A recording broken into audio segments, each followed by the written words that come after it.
queremos convidar o nosso irmão Mauro a vir aqui até à frente, a estar preparado para partilhar a palavra do Senhor connosco.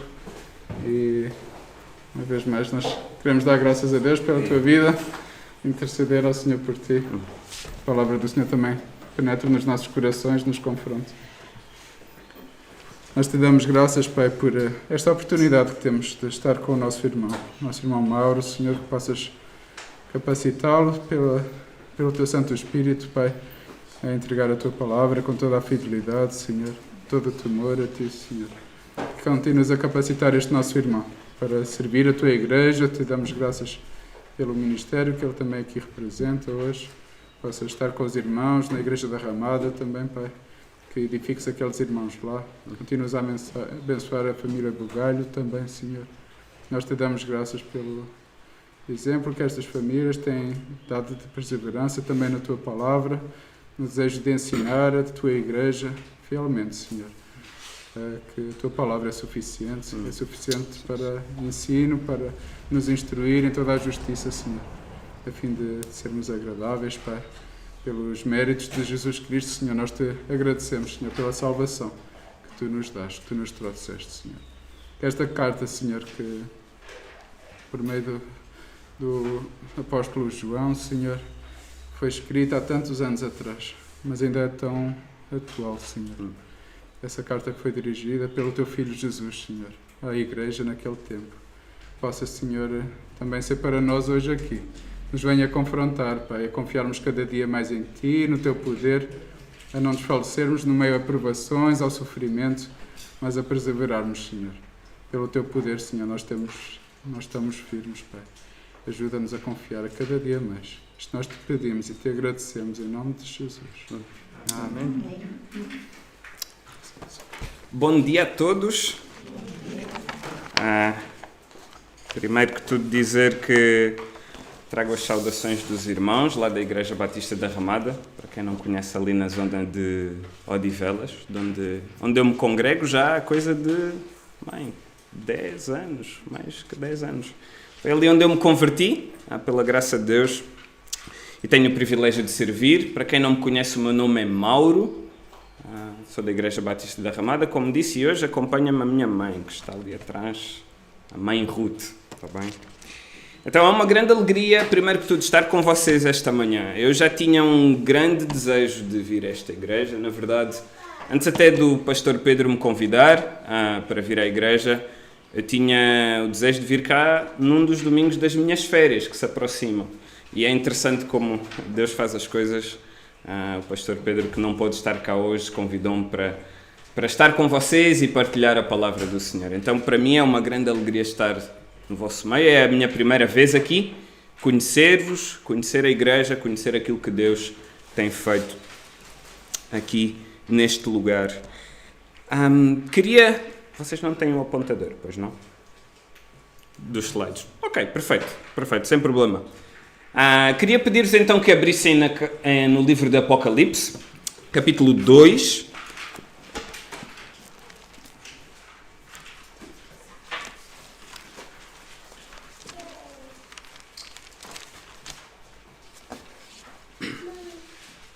Capítulo 2, e hoje vamos estar a estudar juntos os versículos 8 a 11. Apocalipse 2, versículos 8 a 11.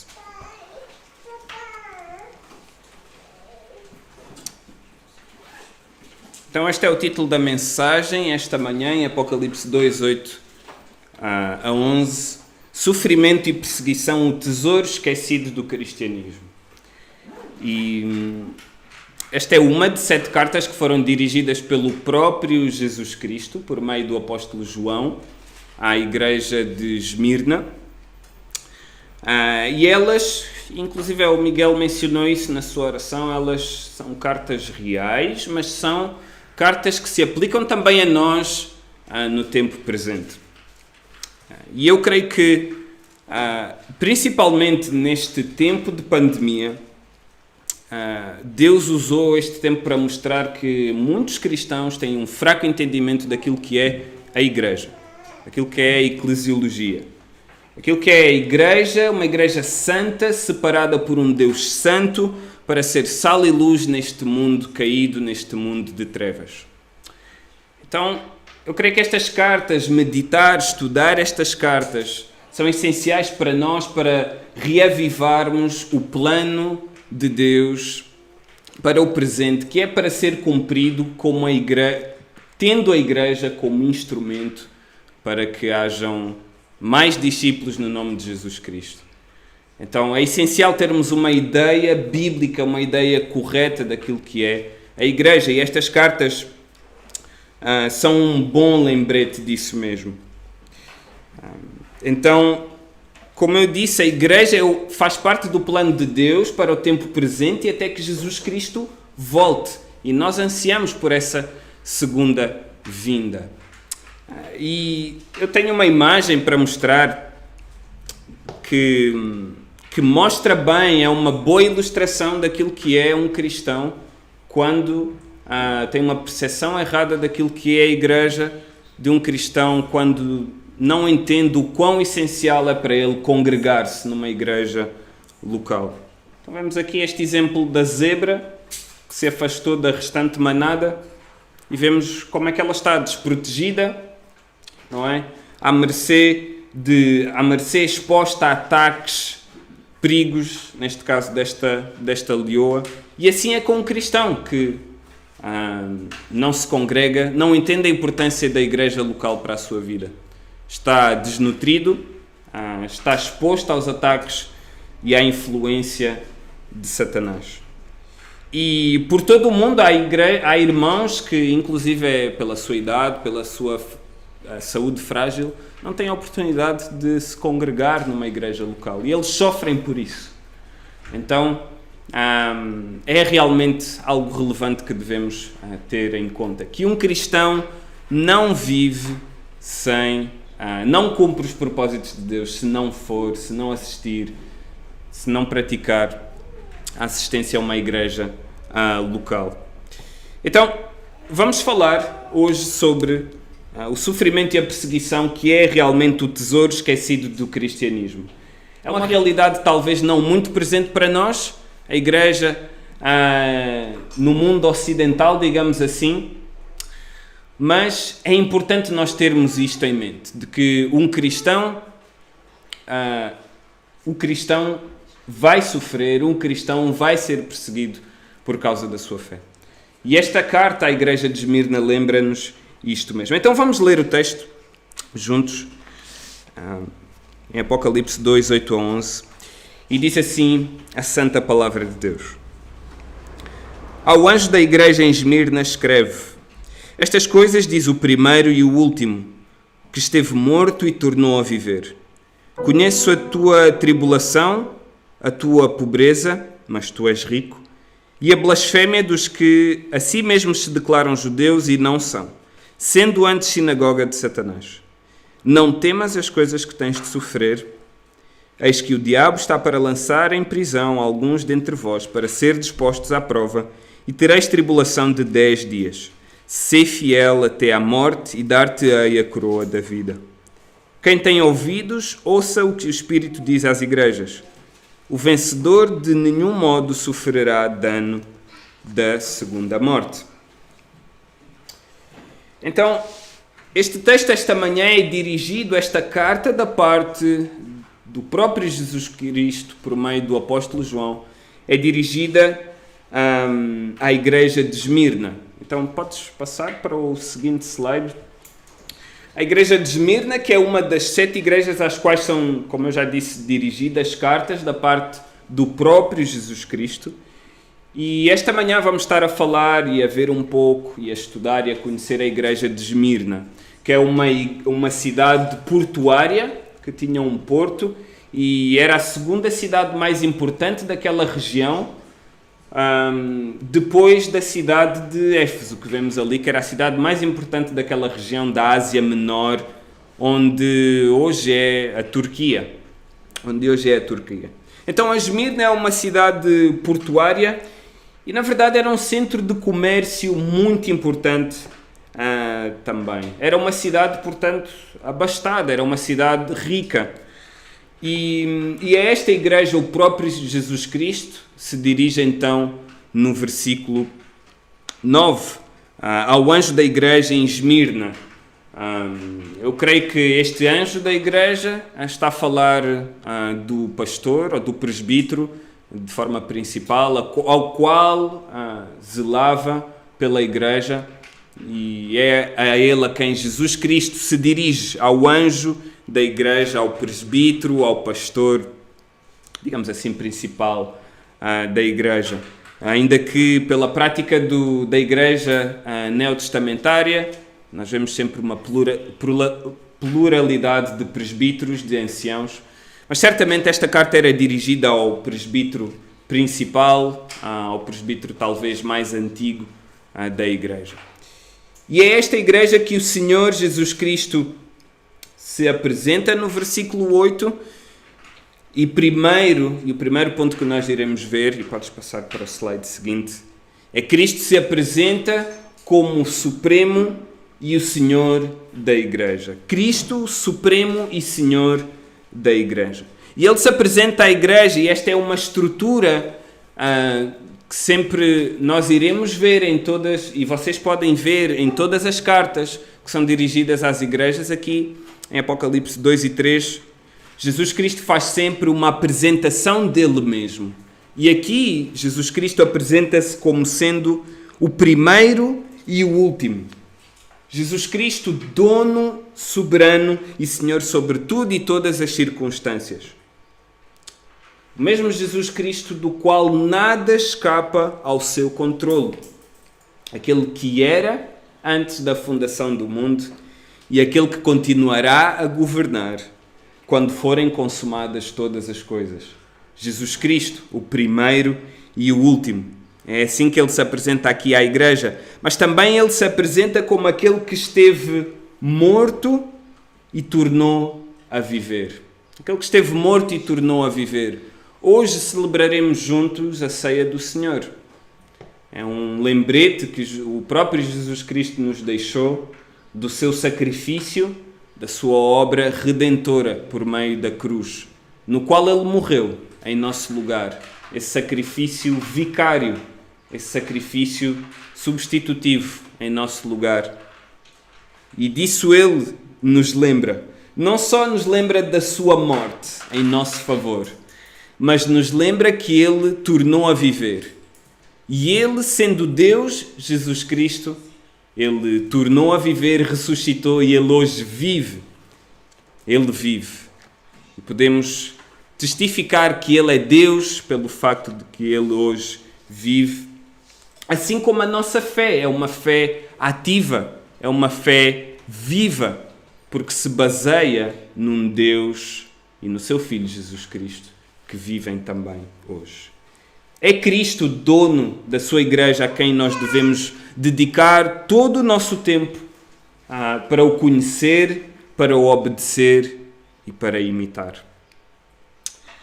E é o próprio Jesus Cristo, que ele é verdadeiramente Deus, que conhece todas as coisas e de uma forma íntima ele conhece aquilo que acontece no meio da sua própria igreja.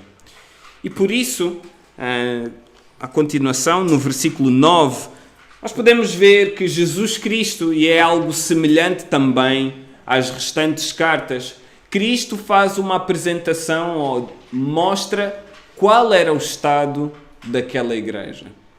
Mostra que conhece a sua igreja e mostra também o estado da sua própria igreja. E podemos ver que Esmirna era uma igreja perseguida e Jesus Cristo vai mostrar isso mesmo. Então, no ponto seguinte, nós vemos Esmirna, uma igreja perseguida.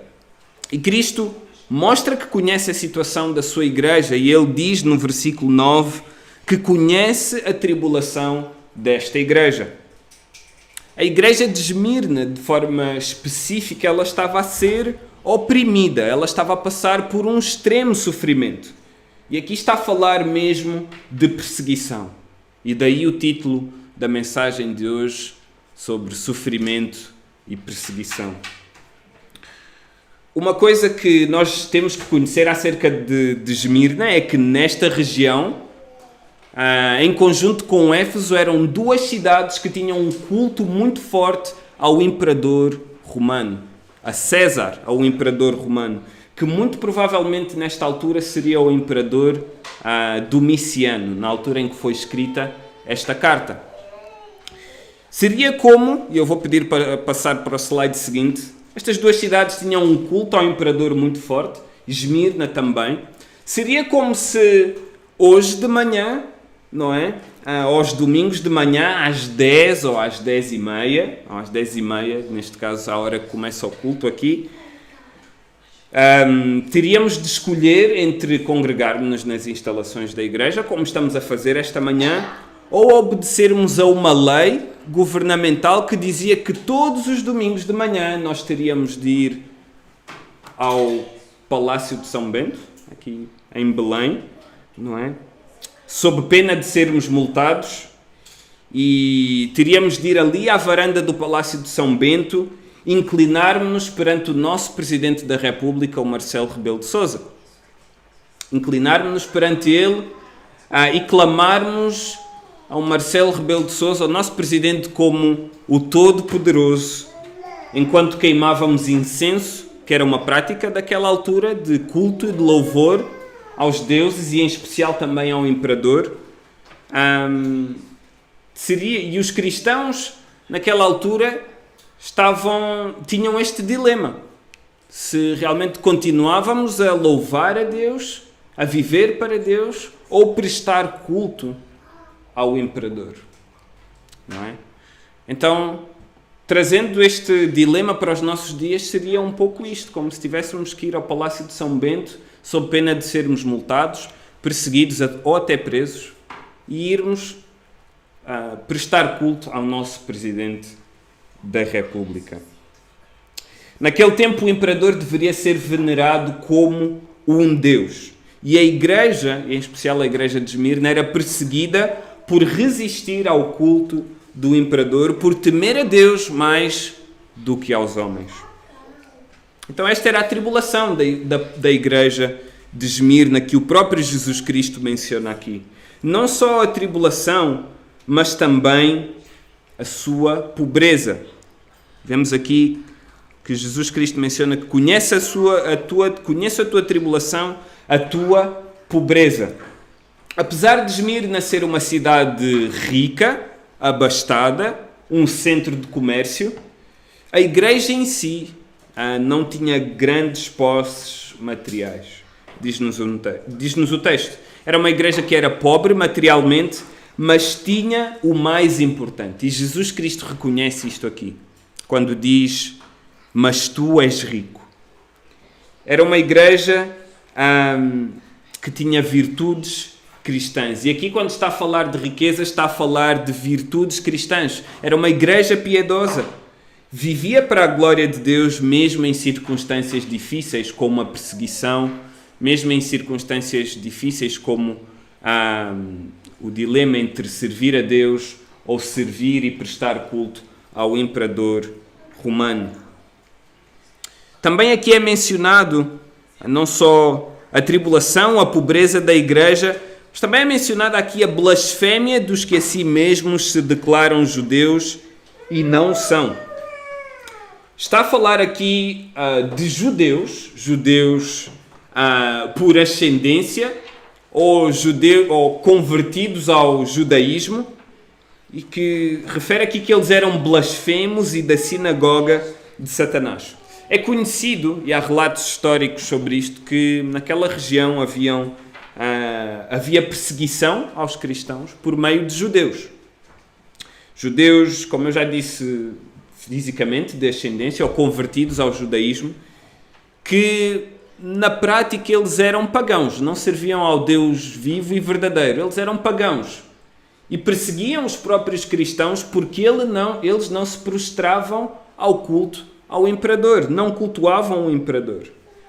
Por isso é que é mencionado aqui que eles não estavam ao serviço do Deus único e verdadeiro, mas eles eram da sinagoga de Satanás. Eles prestavam culto ao próprio Satanás, por afastarem os cristãos do culto ao Deus único e verdadeiro. Então este é o estado da igreja de Esmirna, que Jesus Cristo menciona aqui. Uma igreja sofredora, mas uma igreja piedosa. Uma igreja que estava a passar por tribulação, por perseguição, não só pelas autoridades romanas, mas pelos próprios judeus. E vemos aqui também uma igreja que era pobre em termos materiais, mas rica em virtudes, rica em piedade. E este é o estado da igreja. E algumas coisas nós devemos reter para nós ao conhecer a igreja de Esmirna. Uma delas é que a vida cristã é desconfortável. A vida cristã é uma vida desconfortável e nós temos que ter noção disso mesmo. Se tu nasceste de novo, verdadeiramente, esta é a promessa que a palavra de Deus dá, que tu irás passar por sofrimento, tu irás passar por perseguição. E um perigo dos dias de hoje, fruto da nossa cultura ocidental, uma cultura comodista, é vivermos uma vida cristã passando pelos pingos da chuva, tentando evitar sofrimento, tentando evitar situações constrangedoras, viver sem que ninguém, inclusive, perceba que nós somos cristãos na nossa vida cotidiana, seja na escola, na faculdade, nos nossos empregos. E isso acontecerá em grande parte por medo, acontecerá em grande parte por vergonha, acontecerá também por temor aos homens, mais do que ao nosso próprio Jesus Cristo. Tal tipo de vida cristã, em medo, em vergonha, resulta mesmo numa rejeição do próprio testemunho que nós damos de Jesus Cristo. Que, embora sendo o Filho unigênito, o Filho especial de Deus, Ele próprio, como menciona Hebreus 5:8, Ele aprendeu pelas coisas que sofreu. Então nós, ao negarmos situações constrangedoras, rejeição daqueles que nos rodeiam por causa da nossa fé em Jesus Cristo, nós estamos a negar o próprio testemunho que Jesus Cristo deu, porque Ele mesmo sofreu também nesta terra. Mas apesar deste cenário, é Cristo que surge aqui como aquele que conforta a sua igreja. Então podes passar ao ponto seguinte, que Cristo, apesar do sofrimento da sua igreja, é Ele mesmo, Cristo, o confortador da igreja. Porque Ele menciona aqui no versículo 10, não temas as coisas que tens de sofrer. Não temas, literalmente não tenhas medo daquilo que irás sofrer. Cristo não declara aqui, não vais sofrer. Ele confirma e Ele mesmo prometeu que o sofrimento iria ser uma marca de todo aquele que é seu discípulo. Ora, nós temos várias passagens nas Escrituras que evidenciam isso mesmo, que os discípulos de Jesus Cristo irão passar por sofrimento, por aflição. Então temos vários versículos que mostram isso mesmo. Se podes passar, Mateus 5, versículos 10 a 12, dizem: Bem-aventurados os perseguidos por causa da justiça, porque deles é o reino dos céus.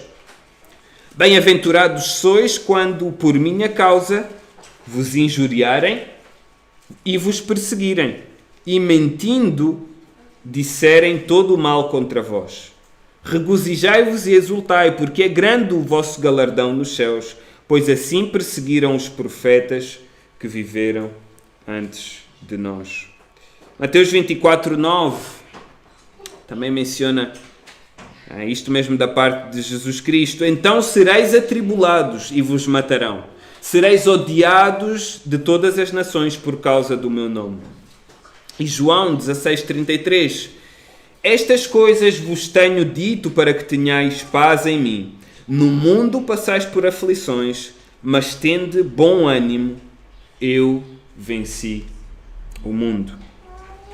3 evidências bíblicas de que o sofrimento é uma realidade para todo o cristão. Mas ao longo destes versículos nós também vimos a esperança o conforto que Jesus Cristo oferece a todo aquele que sofre, a todo aquele que é perseguido no seu nome.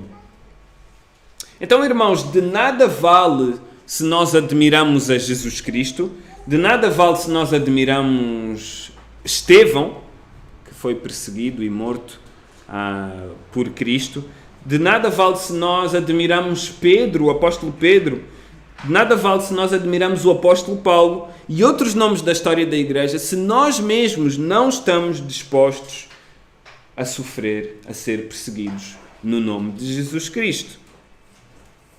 E esta igreja, ela iria ter a sua fé posta à prova.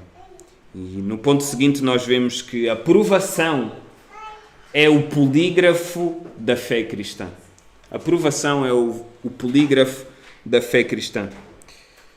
E, na verdade, é o propósito da provação, é pôr a nossa fé à prova. Provações são testes da parte de Deus à nossa fé, para que se comprove se essa mesma fé é genuína ou se ela é uma completa farsa, uma completa falsidade. E a segunda parte do versículo 10 menciona que alguns dentre vós, alguns dos cristãos ali na igreja de Esmirna, iriam ser postos à prova, iriam ser presos, diz aqui o versículo 10. Iriam ser lançados em prisão, consequência da influência maligna do diabo, o príncipe deste mundo, sobre as autoridades. E por isso Jesus Cristo aqui menciona que eis que o diabo está para lançar em prisão alguns dentre vós. Fala da influência maligna do diabo, de Satanás, sobre as autoridades. Não devemos negar isso, não devemos negar o facto de que nós estamos numa guerra espiritual entre Deus, os seus anjos, e Satanás e os seus demónios. Há uma guerra espiritual no presente. Não devemos negar isso mesmo. E aqui menciona que os cristãos eles iriam ter uma tribulação de 10 dias. Não está a falar de um período literal de 10 dias em que eles iriam estar presos, mas é uma referência a um período de tempo indeterminado. E aqui há algo muito interessante acerca desta palavra, tribulação. É uma palavra muito interessante. É a mesma usada no grego para se mencionar ao sofrimento causado pelas dores de parto. E eu peço perdão às mães presentes por estar a fazer lembrar aqui esta ocasião do parto, que com certeza é uma dor extremamente intensa, e as irmãs aqui presentes que são mães podem testemunhar isso mesmo. Está ali a Isabela a certificar isso mesmo. Uma dor extremamente intensa, mas passageira. Ela passa, não é? E assim seria a prisão para estes mesmos cristãos. Um período intenso de tribulação, mas um período que iria passar. E esta realidade da prisão no nome de Jesus Cristo é uma realidade que não nos diz muito, diz-nos pouco, na verdade, para nós aqui em Portugal, a Igreja em Portugal. Mas eu quero dizer que é muito provável que brevemente numa igreja perto de si poderá ser, sim, uma realidade. Tomem um exemplo daquilo que está a acontecer no presente no Canadá, e eu quero trazer aqui a ilustração daquilo que aconteceu, que está a acontecer com o pastor, podes passar, com o pastor James Coates e a igreja Grace Life no Canadá. Na verdade, eles estiveram proibidos de se cultuar pelas autoridades de saúde no Canadá, ao qual eles não obedeceram. Continuaram a ser fiéis ao mandamento bíblico de se congregarem. E eles continuaram a cultuar-se independentemente daquilo que as autoridades de saúde disseram. Proibiram de que eles estivessem ali a cultuar-se e eles não obedeceram. Preferiram obedecer a Deus e à sua palavra do que aos homens. Isto levou à prisão deste pastor. Este pastor esteve um mês preso, mais ou menos, ali no Canadá. Não só este pastor, mas outros no Canadá estiveram presos por cultuarem, por continuarem com as suas igrejas abertas em tempo de pandemia. Na verdade, este pastor James, eles coagiram-no a assinar um papel em que se comprometia a não cumprir com as regras de saúde e a não ter cultos, o qual ele negou-se a fazer enquanto estava ali na prisão. Não aceitou assinar esse papel e continuou preso por causa disso mesmo. E o que aconteceu há 2 meses atrás, eu pedia para passar para o próximo slide, há 2 meses atrás, em abril, numa coisa que seria impensável para os cristãos no mundo ocidental, a igreja foi vedada com grades pelas autoridades de saúde, com grades de metal. Foi coberta com tecido. E vocês podem ver ali na imagem, são as instalações da igreja vedadas com grades. E proibiram, inclusive, o culto ali naquele local. Estes irmãos passaram a congregar-se em localizações desconhecidas, digamos assim, do público em geral, para continuarem a obedecer ao mandato bíblico de se congregarem, apesar da opressão das autoridades de saúde, das autoridades governamentais, a tomarem decisões anticristãs, inclusive anticonstitucionais, à Constituição do Canadá. Então, oremos por estes irmãos no Canadá. O pastor James não é o único, há testemunhos de outros pastores, de outras igrejas, em que o governo do Canadá está a ser mesmo anticristãos e de forma injusta a perseguir, a prender pastores em várias igrejas, por eles obedecerem ao Jesus Cristo e continuarem a congregar-se. Mas a resposta ao sofrimento e à perseguição não deve ser a covardia, mas sim, em espírito de poder, a fidelidade, a perseverança e a firmeza. Não é? Então podes passar para o slide seguinte e o próximo ponto fala da resposta ao sofrimento, a fidelidade. Realmente, Tiago 1, versículos 2 e 3, diz: Meus irmãos, tende por motivo de toda alegria ao passardes por várias provações, sabendo que a provação da vossa fé, uma vez confirmada, produz perseverança. Isto nos diz Tiago 1, 2 e 3.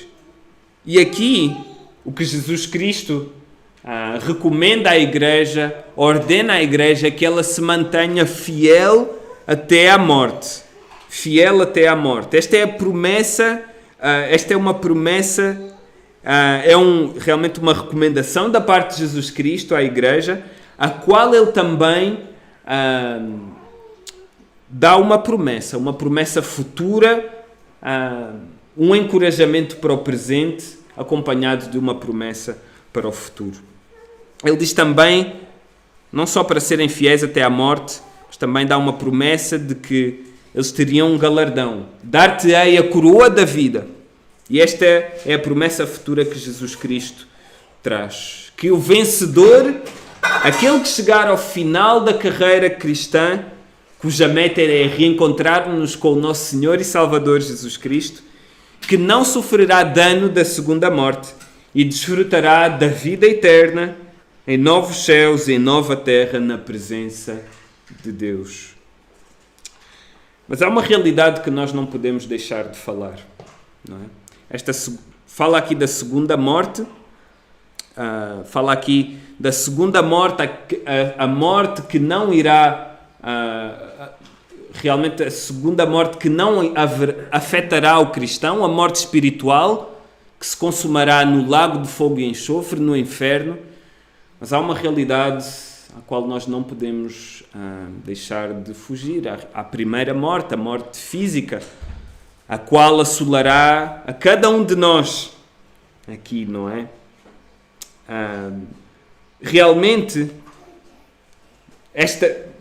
pensando na primeira morte, a morte física que assolará a cada um de nós, e com os nossos olhos nessa segunda morte, uma morte espiritual que assolará todo aquele que não se converter ao nome de Jesus Cristo e que se consumará, como eu já disse, no lago de fogo e enxofre, no inferno, no lugar onde Deus irá manifestar toda a sua ira e toda a sua justiça por meio do sofrimento eternos. E essa é uma mensagem também para nós esta manhã.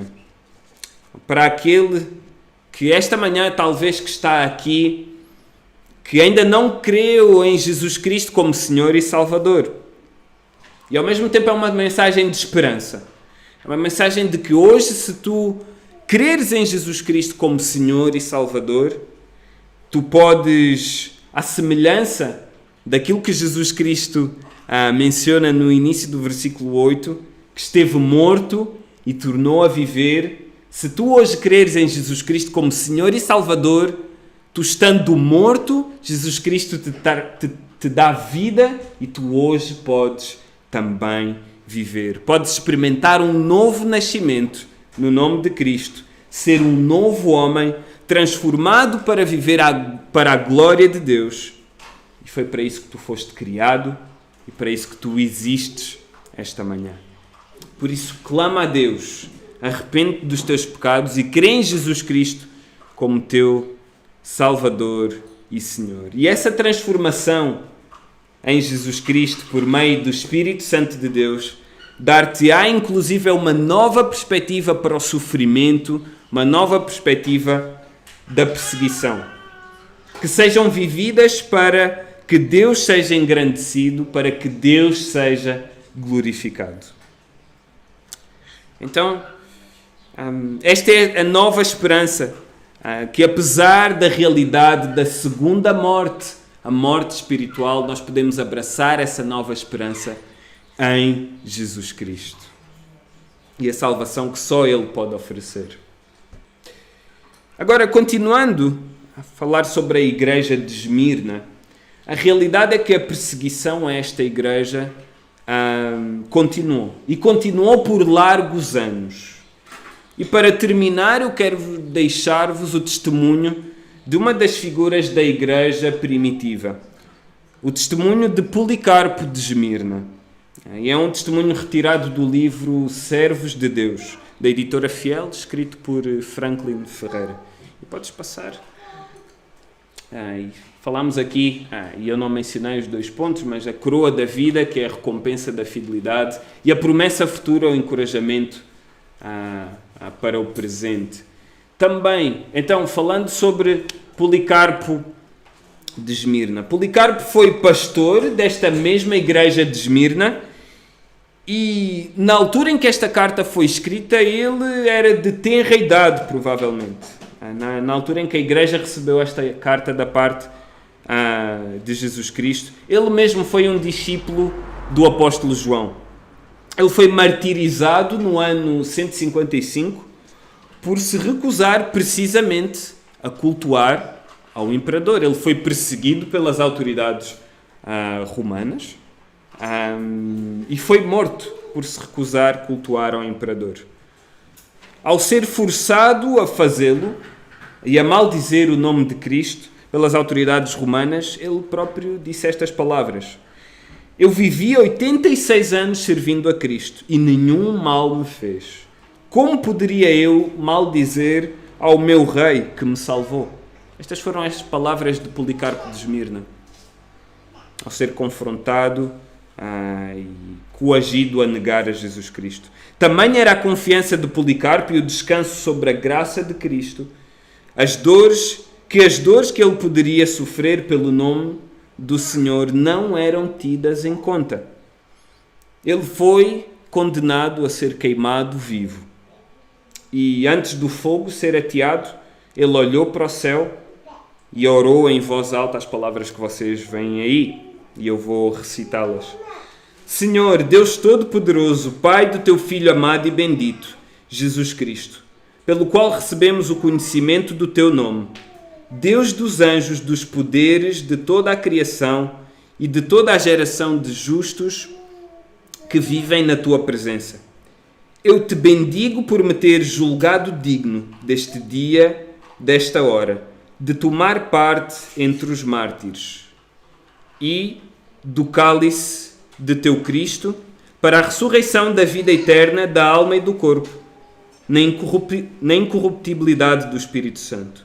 Com eles possa eu hoje ser admitido à tua presença como sacrifício agradável, como tu preparaste de antemão e como realizaste, ó Deus, sem mentira e veraz.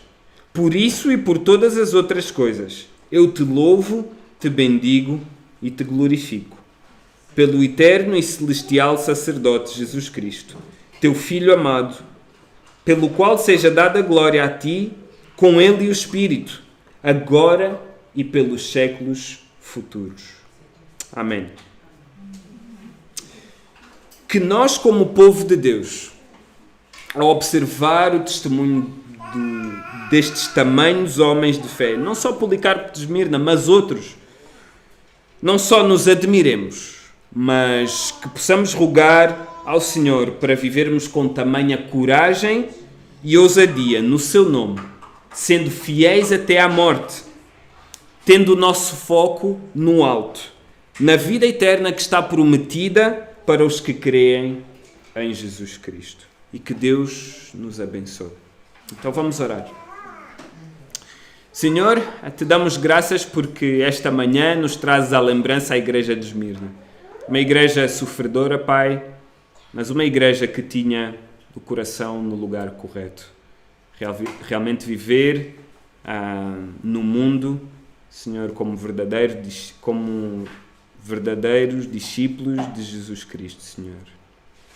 Estando dispostos a negar a sua cruz, a morrer para os seus próprios desejos, para somente agradar a Ti, ó Deus. Te rogamos, eu oro por esta igreja, Senhor, para que Tu conserves estes irmãos aqui e a igreja também ao redor do mundo, Senhor, como fiel, obediente aos Teus mandamentos, à Tua palavra, Senhor. E oramos para que no dia em que Jesus Cristo voltar para nos encontrar, Ele encontre esta igreja, Senhor, bíblica da Amadora e outras tantas igrejas, Senhor, como uma igreja irrepreensível, sem mácula, Senhor. Uma igreja fiel, Pai, que obedeceu a Ti, que temeu a Ti, Senhor, e não temeu aos homens, Pai. Te rogamos que conserves ao Teu povo, mesmo na nossa realidade, Senhor, ocidental, talvez não ligada, não conectada com o sofrimento físico, com perseguição física, Senhor, mas se por algum dia, Senhor, sermos confrontados entre prestarmos às autoridades ou obedecer a Ti, Senhor, que o nosso amor maior, que o nosso desejo maior seja agradar-te e obedecer a Ti, Senhor. Te rogamos e te pedimos por tudo no nome precioso do nosso Senhor e Salvador. Amém. Que Deus vos abençoe, irmãos.